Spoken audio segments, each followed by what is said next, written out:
चोलिए के भीतर हो, बना जाने ढेर पवित्र हो। बाल्टी में कलर घोरी डार दिहन सन, बाल्टी में कलर घोरी डार दिहन सन। भौजी की साया फाड़ दिहन सन, भगुआ में आंसू झार दिहन सन।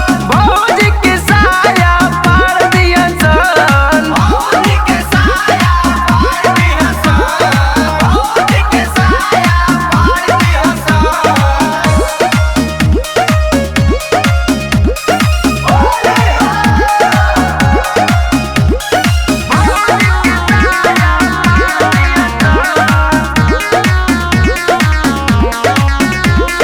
लाल का पियर का लाल बनी हो, अमन